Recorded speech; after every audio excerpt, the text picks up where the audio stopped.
بسم اللہ الرحمن الرحیم۔ ہم میزان کتاب کا مطالعہ کر رہے ہیں۔ قانون سیاست آپ ہمیں پڑھا چکے۔ اس باب کے اندر جو سوالات ضمنی طور پر ذہنوں میں اٹھتے ہیں، ہم ان کو زیر بحث لا کر آپ کی رائے جاننے کی کوشش کر رہے ہیں۔ گزشتہ پروگراموں میں بھی کچھ سوالات کیے ہیں۔ ہم سب اس سے پہلے ہم نے جو آخری بات کی تھی وہ یہ کہ نظم اجتماعی کے حوالے سے آپ کی رائے یہ ہے کہ جمہوری نظام قرآن کی روح کے مطابق جس بات کی طرف اشارہ کرتا ہے کہ مشورے پر مشتمل چناؤ ہونا چاہیے، انتخاب ہونا چاہیے حکمران کا، وہ جمہوریت ہی ہے۔ اس پہ سوالات اٹھتے ہیں، جن میں سے جو سب سے بنیادی سوال ہے وہ یہ ہے کہ یہ جو جمہوری نظم حکومت ہے یہ انسانی خواہشات کے پس منظر میں جنم نہیں لیتا، بلکہ ایک سوشل سائنسز کا پورا دور ہے، اور وہ سوشل سائنسز دراصل مغرب کی کچھ اقدار کا پرتو ہیں۔ سیاسیات کی دنیا میں، سماجیات کی دنیا میں، معاشیات کی دنیا میں انسان کچھ دیگر اقدار رکھتے ہیں، ان اقدار کا پرتو ہے ان سوشل سائنسز پہ، جس کی وجہ سے نظام وجود میں آتا ہے۔ یعنی کہ یہ کوئی مجرد نہیں ہے، غیر اقداری نہیں ہے، اقدار ہیں جمہوریت کو فروغ دیتی ہیں۔ ان اقدار میں انسانوں نے مال اکٹھا کرنا ہے، ان اقدار میں آزادی شامل ہے۔ تو ایک ایسا نظام جس کا پس منظر ایسا ہو، وہ کیسے قبول کیا جا سکتا ہے اپنے مجرد؟ ہم جو کام بھی دنیا میں کرتے ہیں وہ کسی نہ کسی لحاظ سے ہماری اقدار کے ساتھ وابستہ ہو جاتا ہے۔ اس میں شبہ نہیں ہے کہ اقدار جو نظم بھی بنایا جائے گا اس پر اثر انداز ہوگی۔ ہم اپنے ملک میں کوئی نظم بناتے ہیں، ہمارا اخلاق کیا ہے، ہمارے سوچنے کے طریقے کیا ہیں، ہمارا مذہبی پس منظر کیا ہے، ہماری روایات کیا ہیں، وہ اثر انداز ہونا شروع ہو جاتی ہیں۔ اس پہ دو رائے نہیں ہو سکتی، لیکن یہ دیکھنا پڑے گا کہ جو بات کہی جا رہی ہے، جو کام کیا جا رہا ہے، یا جو آپ نے نظم تجویز کیا ہے، اقدار اس پر کس طرح سے اثر انداز ہو رہی ہیں، یہ متعین کرنا پڑے گا نا۔ یہ مجرد یہ واضح نہیں کیا جا سکتا۔ جس طریقے سے آپ مسلمانوں کو اگر دیکھیں اور پھر یہ دیکھیں کہ ان میں اس وقت دین کے نام پر تشدد ہے، دین کے نام پر دھوکے بازی ہے، مذہبی پیشوائیت نے اپنے بہت سے مسئلے پیدا کر دیے ہیں، تو اب کیا ان کو متعلق کر دیا جائے گا اسلام کی دی ہوئی اقدار سے؟ یعنی یہ ضروری نہیں ہے، ان کے مابین ضروری نہیں کہ ایک باہمی رشتہ پیدا ہو گیا ہو۔ اس وجہ سے متعین طور پر بتانا چاہیے کہ جمہوریت میں جو بنیادی چیزیں ہیں جن پر جمہوریت کا کلاسیکی تصور قائم ہے، اس میں کون سی قدر ہے جو اثر انداز ہو رہی ہے۔ یعنی جمہوریت کہتی ہے کہ مجھے اور آپ کو آزادی حاصل ہے، ہم جو رائے چاہے قائم کریں، جو نقطہ نظر چاہے اختیار کریں، جب تک ہم کسی جرم کا ارتکاب نہیں کرتے اس وقت تک ریاست کو ہمارے خلاف کوئی کارروائی کرنے کا حق نہیں ہے۔ نہ وہ ہمیں کوئی مذہبی تعبیر قبول کرنے کا پابند کر سکتی ہے، نہ کوئی نقطہ نظر ہم پر ٹھونس سکتی ہے۔ ہمیں پوری آزادی ہے کہ ہم رائے قائم کریں، اس رائے کا اظہار کریں، اس کے لیے رائے عامہ کو ہموار کریں۔ یہ کہتی ہے جمہوریت۔ قرآن مجید بھی یہی کہتا ہے، من شاء فلیؤمن من شاء فلیکفر۔ یعنی اس دنیا میں اللہ تعالیٰ نے انسان کو یہ اختیار دیا ہے کہ چاہے تو ایمان لائے، چاہے تو خدا کے مقابلے میں بغاوت کر دے۔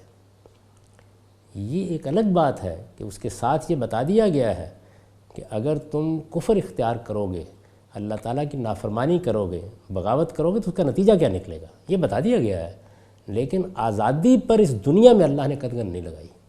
جمہوریت بھی یہی کہتی ہے۔ دوسری بات لیجیے، یہ کہ جب آپ نے ایک نظم بنا دیا ہے تو اس میں فصل نزاعات کے لیے اکثریت کی رائے کو فیصلہ کن مان لیا جائے گا۔ اس پر مولانا سید ابوالعلا صاحب مودودی نے بھی جملے کی تحلیل کر کے، اور میں نے بھی بتا دیا ہے کہ یہ ٹھیک امرہم شورا بینہم کا لازمی تقاضا ہے، کیونکہ قرآن مجید نے یہ نہیں کہا کہ فی الامر ہم یشاورون، کہ ایک بادشاہ سلامت ہے، کوئی امیر ہیں جو آسمان سے آ گئے ہیں، وہ مشورہ کر لیا کرے۔ یہ کہا ہے امرہم شورا بینہم، اور اس میں جیسے کہ آپ نے عرض کیا، محض چناؤ یا انتخاب نہیں ہے، بلکہ سارے نظم کو لوگوں کی رائے پر قائم ہونا ہے۔ تو یہ بات جو ہے یہی جمہوریت میں کہی جاتی ہے۔ تو وہ کون سا اقداری نظام ہے، کون سی ویلیوز ہیں جو اس سارے تصور پر اثر انداز ہوتی ہیں، ان کو متعین کر کے بتانا چاہیے۔ ایسی کوئی چیز ہوگی تو ہم اس کو اکھاڑ پھینکیں گے۔ یعنی کہ مغرب کے اندر جو جمہوریت ہے، ہمیں وہ جو مغرب میں اس حال میں روبہ عمل ہو رہی ہے اس صورت میں قابل قبول نہیں ہے۔ ہم جب مسلمان اپنا جمہوری سسٹم بنائیں گے تو وہ موجودہ مغرب کے جمہوری سسٹم سے مختلف ہوگا۔ نہیں، میں نے یہ بات نہیں کی۔ میں تو یہ کہتا ہوں کہ مغرب کے جمہوری نظام کا جن قدروں کا حوالہ دیا جاتا ہے سرے سے کوئی تعلق ہی نہیں ہے۔ یعنی جمہوری نظم ایک الگ چیز ہے اور وہ اقدار الگ ہیں. اقدار ہر نظم پر اثر انداز ہو جاتی ہیں، وہ ہماری بھی ہوں گی، ان کی بھی ہوتی ہیں، اثر انداز ہوتی ہیں. وہ اس نظام کا ناگزیر حصہ نہیں ہے، انٹیگرل پارٹ نہیں ہے، یعنی ان کے مابین لازم و ملزوم کا رشتہ نہیں ہے. جب تک آپ کسی قدر کا کسی نظم کے ساتھ یا کسی نتیجے کے ساتھ لازم و ملزوم کا رشتہ نہ ثابت کر دیں، اس وقت تک اس پر اعتراض نہیں کیا جا سکتا. اس وجہ سے میرے نزدیک مغرب کا جمہوری نظام پورا کا پورا بالکل ٹھیک ہے. اس میں بہتری کی گنجائش ہے. وہ بہتری کی گنجائش اس لحاظ سے نہیں ہے کہ قدری اعتبار سے کسی چیز سے اس کو الگ کرنا ہے، نہیں، بہتری کی گنجائش اس لحاظ سے ہے کہ تدبیر میں بہتری ہوتی رہتی ہے. خود مغرب میں بھی ہوتا رہتا ہے، ہمیں بھی کرنا چاہیے.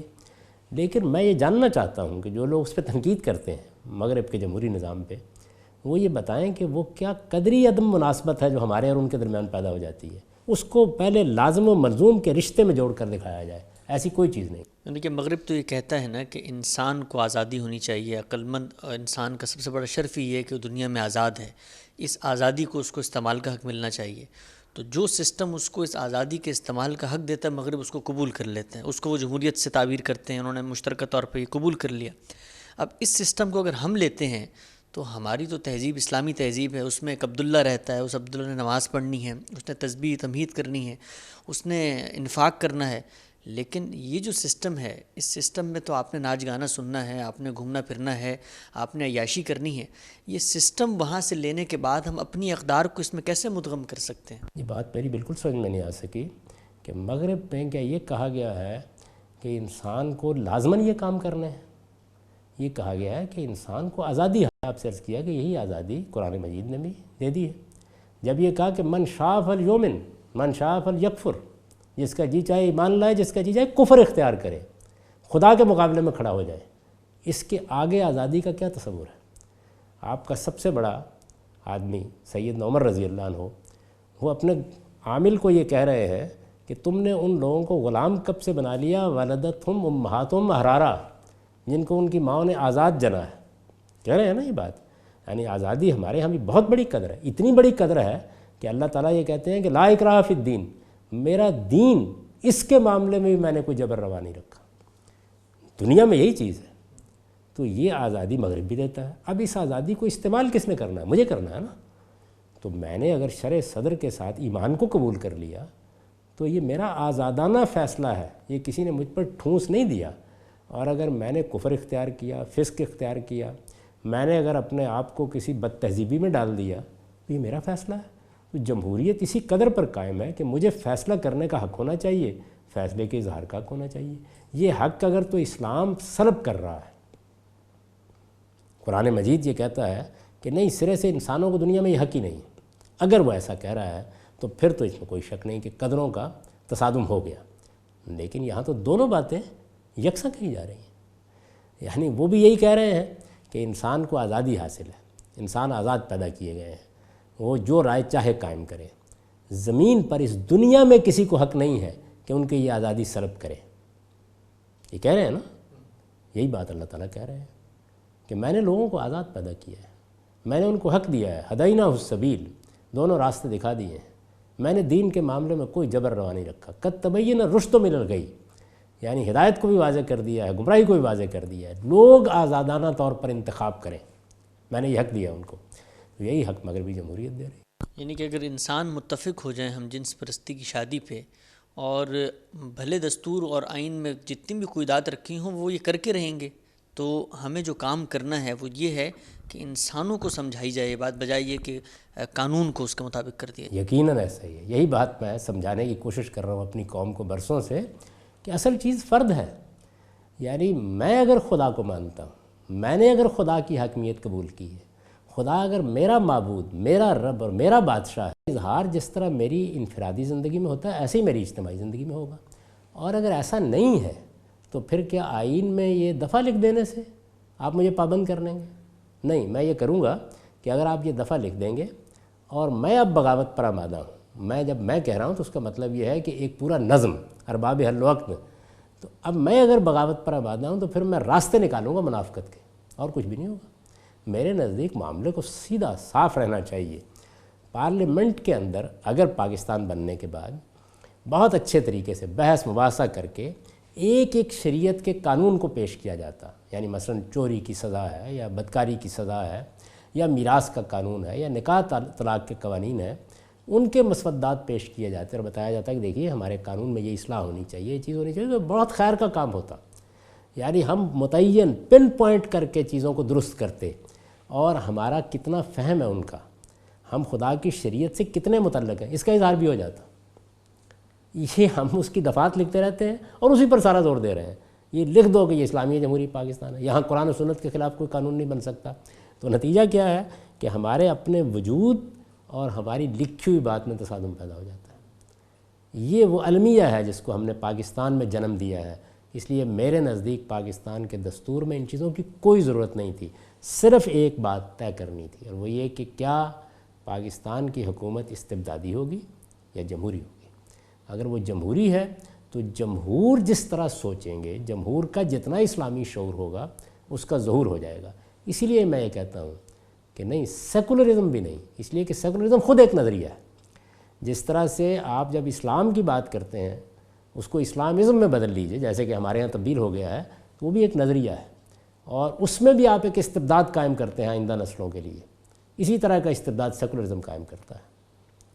جو سیکولرزم پر مبنی نظم ہے، جیسے فرانس ہے مثال کے طور پر، یا جیسے ترکی تھا ہمارے ہاں مسلمانوں میں، تو وہاں تو دیکھیے کہ یہ بدتمیزی ہوئی ہے کہ ایک بچی نے اسکارف لینا ہے، اس پر برسوں جدوجہد کرنی پڑی ہے۔ یعنی یہ استبدادی نظام ہے بنیادی طور پر، اس لیے اس کی کوئی گنجائش نہیں۔ جمہوری نظام، ڈیموکریسی، تو جمہوریت میں کوئی چیز ایسی نہیں ہے۔ سیکولرزم ایک اور چیز ہے، جمہوریت ایک بالکل اور چیز ہے۔ ہم سب حق کے انتخاب کے بارے میں بہت سارے اہل علم یہ کہتے ہیں کہ معاشرہ شعور کی اس بلندی پہ نہیں پہنچا ہے کہ وہ اتنا نازک فیصلہ کر سکے کہ اس کے اوپر کس نے حکومت کرنی ہے۔ ظاہری بات ہے کہ حکومت کا نظم وجود میں آنا ہے، لوگوں کا انتخاب کرنا ہے، اس کے لیے شعور و بصیرت چاہیے۔ عام آدمی میں وہ نہیں ہوتی، وہ کہتے ہیں اس کی تعلیم اتنی نہیں ہے، اس کا سیاسی پس منظر نہیں ہے، وہ چیزوں سے واقف نہیں ہے۔ تو کیوں نہ سوسائٹی کی انٹیلیجنشیا آگے بڑھے، سوسائٹی کے فلسفی، سوسائٹی کے حکیم لوگ وہ مل کر انتخاب کریں، عام آدمیوں کو یہ حق نہیں ہونا چاہیے۔ تو یہ بات بظاہر تو بہت منطقی لگتی ہے۔ میں ایک سوال کرتا ہوں، ایک حکمران کا انتخاب کرنا ہے، یہ بڑی بات ہے، یا ایک مذہب کا انتخاب کرنا ہے مجھے اپنے لیے، یہ بڑی بات ہے؟ مذہب کا انتخاب بہت بڑی بات ہے نا۔ تو جو آدمی ان پڑھ ہے، جاہل ہے، اس کو کیوں دعوت دے رہے ہیں؟ یعنی فلسفی لوگ مذہب کا انتخاب کر لیں، حکماء اس کا انتخاب کر لیں، بڑے بڑے دانشور اس کا انتخاب کریں، انہیں کو دعوت دیجیے جا کے۔ عام آدمی، دیہاتی کسان، آپ تبلیغی وفد بنا کے میوات کے دیہاتیوں کے پاس جا کے کیا بات کر رہے ہیں؟ اسے بیچارے تو جانتے ہی نہیں ہیں، ان کو کیا پتہ مذہب کیا چیز ہوتی ہے۔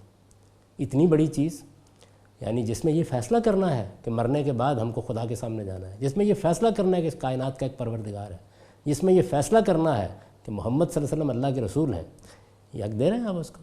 یہ عام آدمی کی تحقیر ہے، ایسا نہیں ہے۔ عام آدمی فیصلے کرتا ہے اور وہ یہ بھی جانتا ہوتا ہے کہ مجھے فیصلے کے کس حصے کو اہل علم کے سپرد کر دینا ہے۔ چنانچہ دیکھیے قرآن مجید نے جب اس کو بیان کیا تو یہ کہا کہ جب کوئی امن یا خوف کا بڑا مسئلہ پیش آ جائے تو کیا کرو؟ اس کو آپس میں پھیلا نہ دیا کرو، ان لوگوں کے سامنے پیش کرو کہ جو تم میں سے اہل استنباط ہیں، لَعَلِمَهُ الَّذِينَ يَسْتَنبِطُونَهُ مِنْهُمْ، تو لوگ یہ جانتے ہوتے ہیں۔ اسی وجہ سے جمہوریت میں بھی جو نظم تجویز کیا گیا وہ یہ نہیں ہے کہ آپ 2 کروڑ 4 کروڑ لوگ جو ہیں ہر وقت ان کی مجلس لگا کے بیٹھیں گے، نہیں، ان کو یہ موقع دیا جاتا ہے کہ وہ اپنے نمائندے منتخب کریں، اور وہ جس طریقے سے باقی علوم و فنون میں جب ضرورت محسوس کرتے ہیں تو بہتر آدمی کا انتخاب کرتے ہیں، ان کو کوئی مرض لاحق ہوتا ہے تو ڈاکٹر کا انتخاب کرتے ہیں، اچھا پھر ایک دوسرے کی ہم رہنمائی بھی کرتے ہیں۔ ایسا ہی معاملہ یہاں ہے، مذہب پہ بھی ایسے ہی ہے۔ تو اگر یہ استدلال مان لیا جائے تو یہ حکمران کا انتخاب بہت چھوٹی سی چیز ہے، پھر تو یہ بھی ماننا پڑے گا کہ آپ کو حق تبلیغ حاصل نہیں ہے۔ اور اگر کوئی مذہب کو چھوڑتا ہوا آدمی نظر آئے، یعنی کوئی ہندو، کوئی مسیحی اگر اسلام قبول کرتا نظر آئے تو ہاتھ پکڑ کے روک دیجئے کہ بھائی تم تو اس قابل ہی نہیں ہو کہ مذہب کے بارے میں فیصلہ کر سکو، اتنا بڑا فیصلہ، پہلے ذرا اپنے علم کا جائزہ لے لو۔ یہ باتیں جو ہیں یہ بالکل بے معنی باتیں ہیں، حقیقت یہ ہے کہ ان میں کسی جگہ پر بھی کوئی استدلال نہیں۔ سر، جمہوری نظام میں حکومت کسی قالب کے اندر روبہ عمل ہوتا ہے۔ مثلا دنیا میں اس وقت سرمایہ دار نظام غالب ہے، کچھ عرصہ پہلے تک سوشلزم کی بات ہوتی تھی، دین جب بحث کرتا ہے کہ مشورے پر مشتمل نظام ہو تو نظام تو کوئی بن گیا، اس کے بعد وہ کوئی قاعدے کلی اپناتے ہیں، وہ کبھی سرمایہ دارانہ نظام کے متعلق ہوتے ہیں، کبھی سوشلزم کے متعلق ہوتے ہیں، تو کیا مذہب اس میں بھی ہمیں کوئی رہنمائی کرتا ہے کہ کون سا آپ نے قالب اپنانا ہے؟ نہیں، دیکھیے مذہب تو اصولی رہنمائی کرے گا نا، وہ انسان کی رہنمائی کر رہا ہے۔ جب بھی کبھی آپ کوئی فیصلہ کریں گے، خواہ آپ کوئی قانونی ڈھانچہ بنائیں، آپ کوئی انتظامی ڈھانچہ بنائیں، یا آپ کوئی اپنے لیے اس طرح کا نظام تجویز کریں، تو اگر آپ مسلمان ہیں تو آپ کو پلٹ کے دیکھنا ہوگا نا مسلمان کی حیثیت سے، یعنی اجتماعی لحاظ سے نہیں، فرد فرد نے دیکھنا ہے۔ پارلیمنٹ میں 300 لوگ بیٹھے ہوئے ہیں، یہ حق رکھتے ہیں اس بات کا کہ اپنے مذہب کی طرف بھی رجوع کریں، اپنی روایات کی طرف بھی رجوع کریں، اپنی عقل اور اپنی فطرت کی طرف بھی رجوع کریں، دنیا کے تجربات سے جو انہوں نے سیکھا اس کی طرف بھی رجوع کریں۔ اس میں بھی میں بہت دفعہ واضح کر چکا ہوں کہ ایک اور بات کہی جاتی ہے عام طور پر کہ پارلیمنٹ، اس میں جو لوگ بیٹھے ہوئے ہیں ان بیچاروں کو کیا پتہ، وہ تو کوئی علم دانش نہیں رکھتے، یہ مذہبی معاملات میں رائے قائم کرنا، دین کی تعبیر کرنا، یہ تو بڑا فنی اور علمی کام ہے، یہ بات عام طور پہ کہی جاتی ہے۔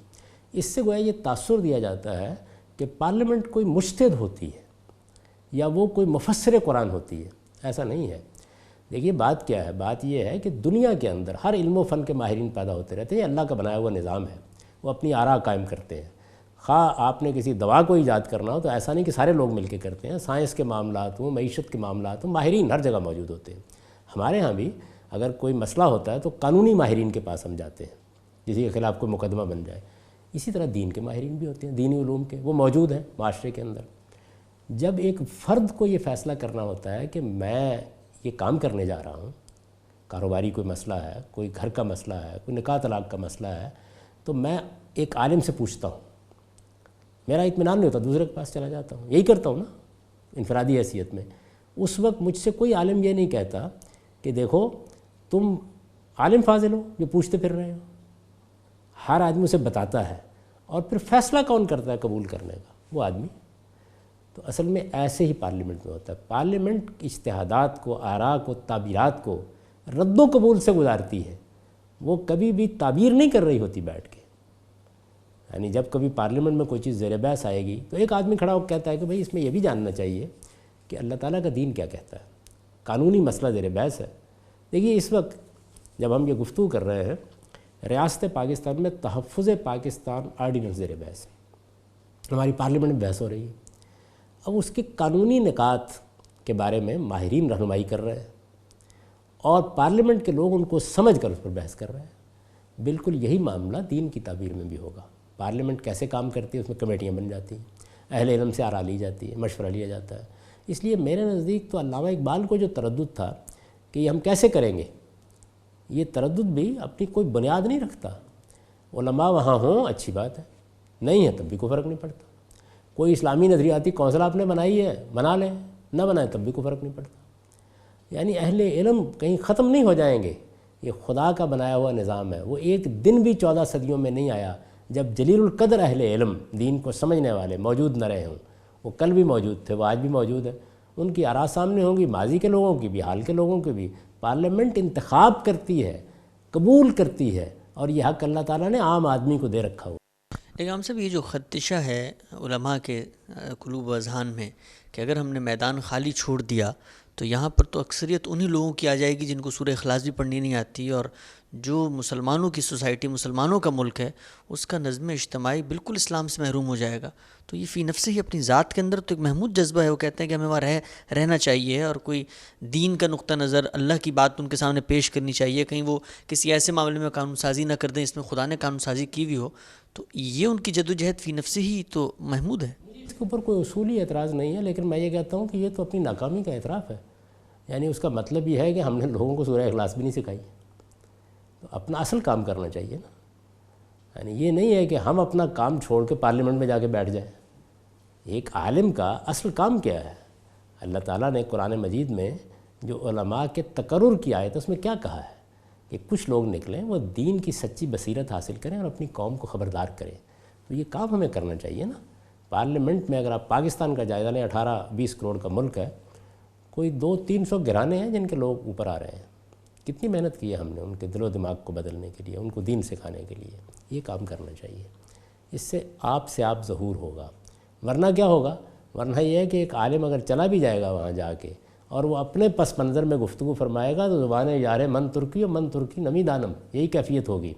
اس وقت علماء کے ساتھ بہت بڑا المیہ یہ ہو گیا ہے کہ انہوں نے چونکہ اپنے نظام تعلیم کو مین سٹریم نظام سے الگ کر لیا ہے، اس کے نتیجے میں ان کے اور لوگوں کے درمیان ابلاغ کا رشتہ ختم ہو گیا۔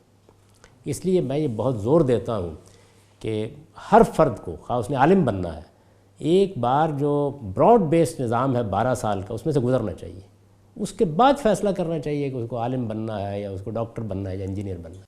عام صاحب، نظم حکومت یا تو جمہوری ہوگا فرماتے ہیں یا استبدادی ہوگا۔ اگر کہیں پہ استبداد حکومت کر رہا ہے تو اس کا مطلب ظلم حکومت کر رہا ہے، وہ لوگوں کی منتخب حکومت نہیں ہے۔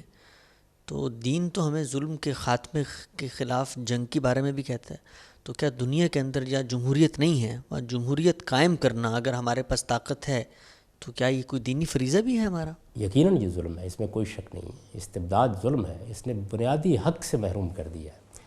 خدا نے یہ حق دیا تھا لوگوں کو کہ وہ اپنے حکمرانوں کا خود انتخاب کریں، اپنے نظم حکومت کے اصول خود طے کریں اور انہیں چلائیں۔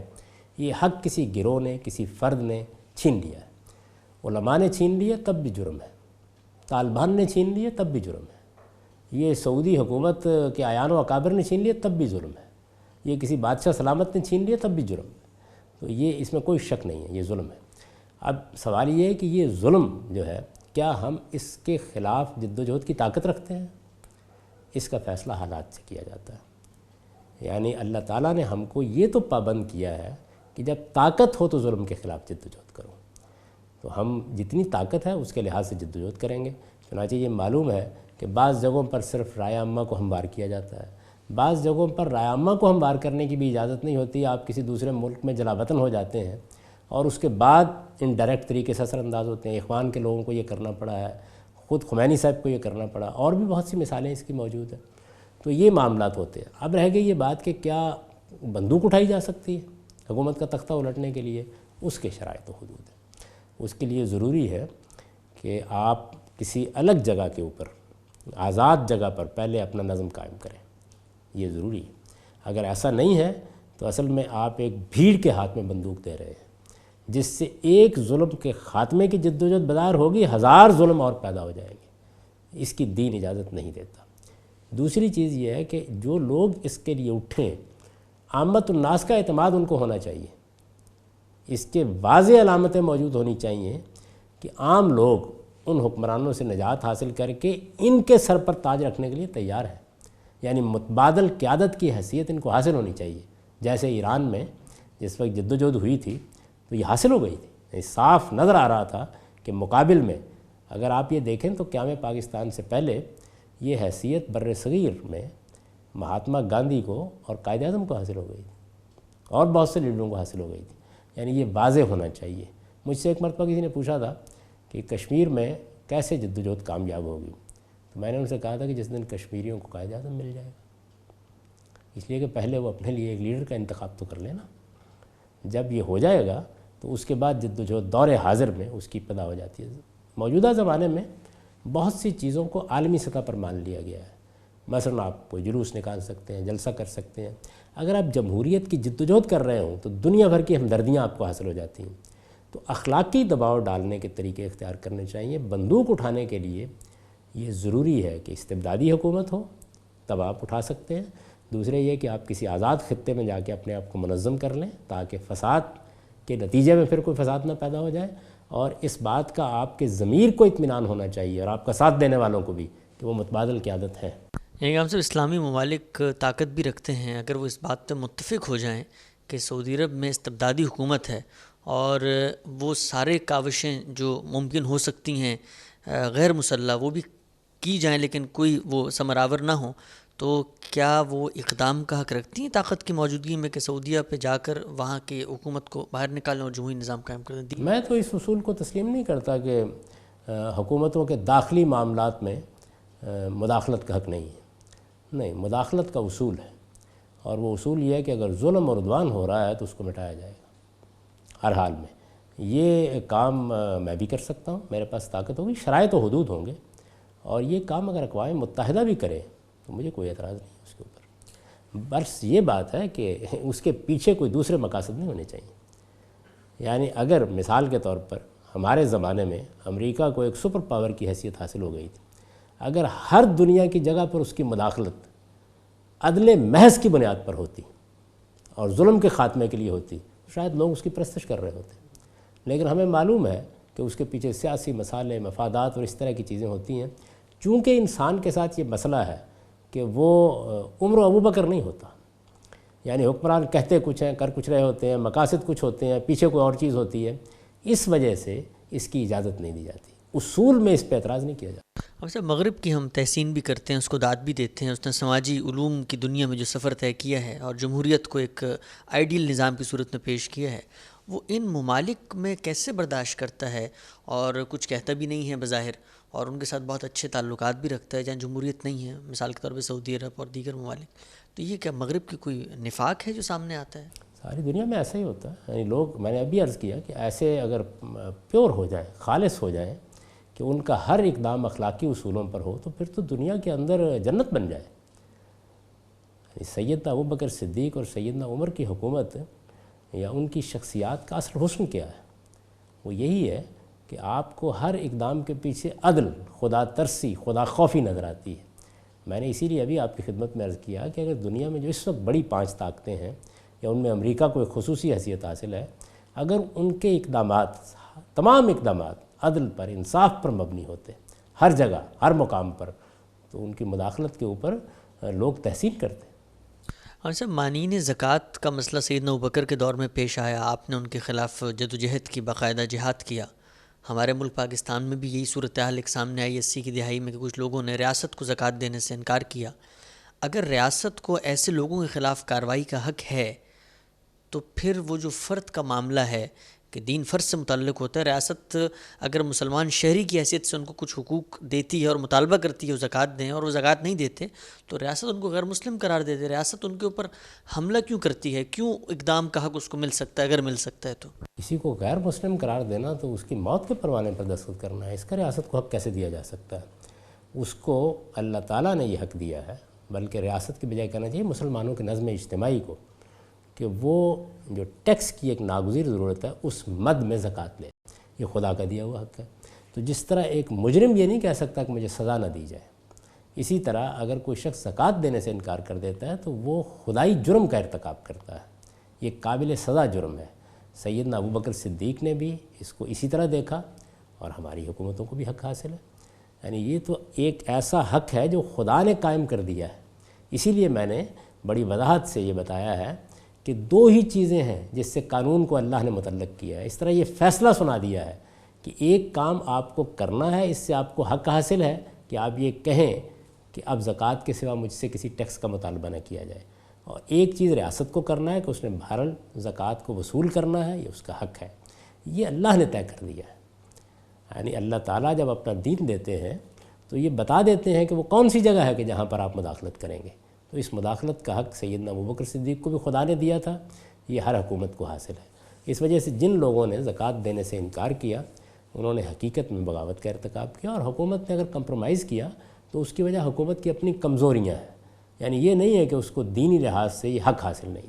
ہم سب آخری سوال آپ سے پوچھنا چاہیں گے وہ یہ کہ ریاست کی ذمہ داریوں میں سے دین نے جو ذمہ داری اس پہ عائد کی ہے وہ یہ بھی ہے کہ وہ نیکی، امر بالمعروف و نہی عن المنکر، تو نیکی کا حکم کہا جاتا ہے، امر سے مراد نیکی کا حکم دیا جائے، یعنی کہ میں نیکی کا حکم دے سکتا ہوں، میں کہوں کسی کو کہ آپ نے آج سے سچ بولنا ہے، آپ نے آج سے انفاق کرنا ہے، آپ نے آج سے غیبت نہیں کرنی، ریاست کیسے حکم دیتی ہے؟ ریاست کیا کرے گی نیکی کے ساتھ؟ امر کا لفظ عربی زبان میں بہت سے معنی میں استعمال ہوتا ہے، اور یہاں وہ تلقین و نصیحت کے معنی میں استعمال ہوا ہے۔ عربی زبان کا اچھا ذوق ہو تو لفظ اصل میں اپنی نسبتوں کے لحاظ سے معنی تبدیل کر لیتے ہیں۔ جیسے دیکھیے لفظ یصلی ہے، اللہ تعالیٰ کے لیے استعمال ہو تو مطلب ہوگا اللہ رحمت بھیجتا ہے، فرشتوں کے لیے استعمال ہو تو مطلب ہوگا فرشتے رحمت کی دعا کرتے ہیں، یہ ہوگا نا۔ تو اس وجہ سے لفظ اپنی نسبت کے لحاظ سے معنی تبدیل کرتے ہیں۔ میں اگر شکر کرتا ہوں تو یہ گویا شکریہ ادا کرنا ہے، لیکن اللہ تعالیٰ اپنے بارے میں کہتے ہیں کہ ان اللہ شاکر علیم، تو وہ شکر گزاری کو قبول کرنے کے معنی میں ہے۔